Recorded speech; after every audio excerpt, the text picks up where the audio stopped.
തൃണവാർത്തവധം. തൃണം എന്ന് പറഞ്ഞാൽ പുല്ല് എന്നാണ് അർത്ഥം. ജഡമായിരിക്കുന്ന ഈ ശരീരത്തെ ചൈതന്യവത്താക്കുന്നത് ഭഗവാൻ കൃഷ്ണനാണ്. ആ ചൈതന്യമാണ് ഈ ശരീരത്തെ ജീവനുള്ളതാക്കി തീർക്കുന്നതെങ്കിൽ ഭഗവാന്റെ സാന്നിധ്യത്തെ ചെറുതാക്കിയിട്ടും നമ്മൾ വലുതായി കാണുന്നു. നമ്മുടെ ജീവിതത്തിൽ നമ്മൾ കൂടുതൽ പ്രാധാന്യം കൊടുക്കുന്നത് ശരീരത്തിലാണെങ്കിൽ അതായിരിക്കും നമ്മളെ കൂടുതൽ അലട്ടുക.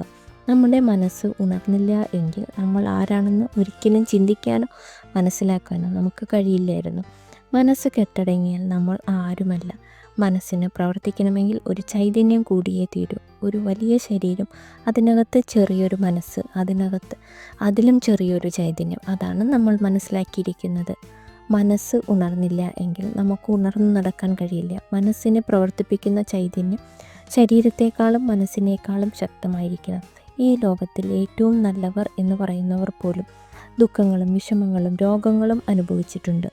ഉദാഹരണം, രാമകൃഷ്ണ പരമഹംസൻ. അദ്ദേഹത്തിന് ക്യാൻസർ ആയിരുന്നു. എന്നാലും അവരൊന്നും തളർന്നില്ല. അവർക്ക് മനസ്സിലായി അതൊക്കെ ശരീരത്തെ മാത്രമേ ബാധിക്കുകയുള്ളൂ, മനസ്സിനെ ബാധിക്കുകയില്ല എന്ന്. ഇത്രയും കാലം അമ്പലത്തിൽ പോയിട്ടും പ്രാർത്ഥിച്ചിട്ടും എനിക്ക് ഇങ്ങനെ ദുഃഖം വരുന്നത് എന്താണ്? നമുക്കൊക്കെ തോന്നുന്ന കാര്യമാണ്. ഇതൊക്കെ പ്രകൃതിയുടെ നിയമമാണ്. ആർക്കും അതിൽ നിന്നൊന്നും മാറി നിൽക്കാൻ കഴിയില്ല.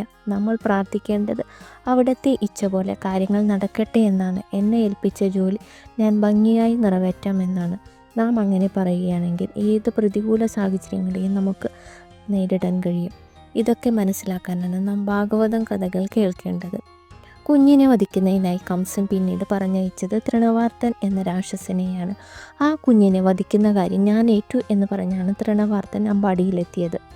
യശോദയ്ക്ക് തൻ്റെ കയ്യിലിരിക്കുന്ന കുഞ്ഞിൻ്റെ ഭാരം വർദ്ധിക്കുന്നതായി തോന്നി.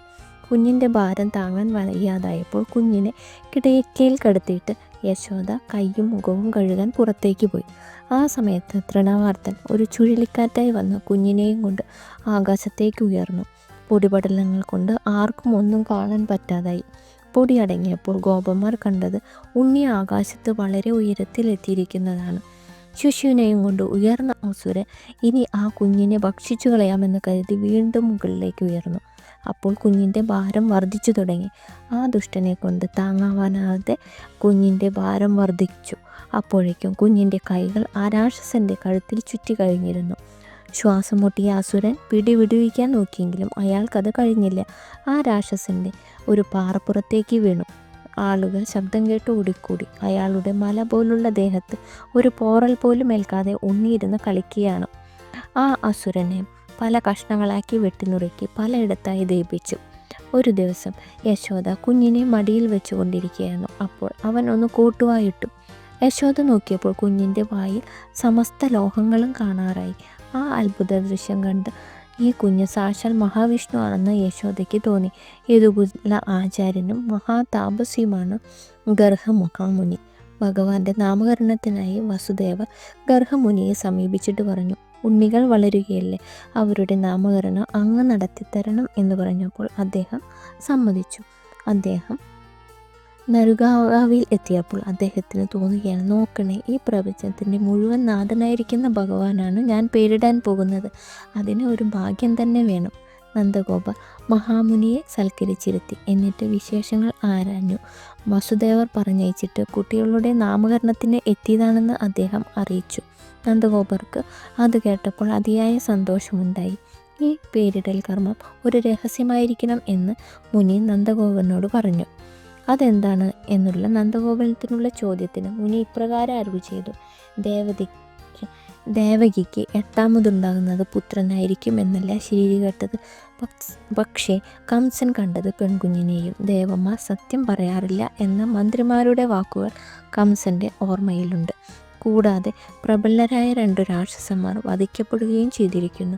ചെറിയ കുഞ്ഞുങ്ങളെ കൊല്ലുന്നതിനാണ് കംസൻ നാടുനീളെ വൃദ്ധരെ അയക്കുകയാണ്. അങ്ങനെയുള്ള അവസരത്തിൽ നമ്മൾ ഈ പേരിടൽ കർമ്മം പരസ്യമാക്കിയാൽ കംസന് സംശയം തോന്നാൻ ഇടയാകും. മഹാമുനി പറഞ്ഞത് ശരിയാണെന്ന് നന്ദഗോപർക്കും തോന്നി. രോഹിണിയുടെ പുത്രൻ്റെ പേര് രാമൻ, ബലരാമൻ, സംഘർഷൻ, തലാങ്കൻ എന്നീ പല പേരുകളിൽ ഈ കുട്ടി അറിയപ്പെടും. യശോദയുടെ പുത്രൻ കൃഷ്ണൻ, വാസുദേവൻ, അച്യുതൻ തുടങ്ങിയ അനേകം പേരുകളിൽ ഈ കുട്ടി പ്രസിദ്ധനാകും. കൃഷ്ണൻ ഒരു അതിമാനുഷികനായി തീരും. ജ്ഞാനദൃഷ്ടി കൊണ്ട് ഞാൻ ഈ വിവരം അറിഞ്ഞിരിക്കുന്നു. ധർമ്മം പരിരക്ഷിക്കുന്നതിന് ആരാലും സാധ്യമല്ലാതെ വരുമ്പോൾ ദുഷ്ടരെ നിഗ്രഹിച്ച് സാധുക്കളെ അവൻ രക്ഷിക്കുന്നതാണ്. ലക്ഷണയുക്തനായ ഈ കുഞ്ഞ് എല്ലാം കൊണ്ടും അതുല്യനാണ്. നിങ്ങൾ ഈ കുഞ്ഞിനെ വളരെ ശ്രദ്ധിച്ചു വളർത്തണം. ഇനിമേൽ നിങ്ങൾക്ക് യാതൊരു ദുഃഖങ്ങളും ഉണ്ടാവുകയില്ല. എല്ലാം കൊണ്ടും നന്നായി വരും. ഇങ്ങനെ ഗർഗമുനി എല്ലാവരെയും അനുഗ്രഹിച്ചു.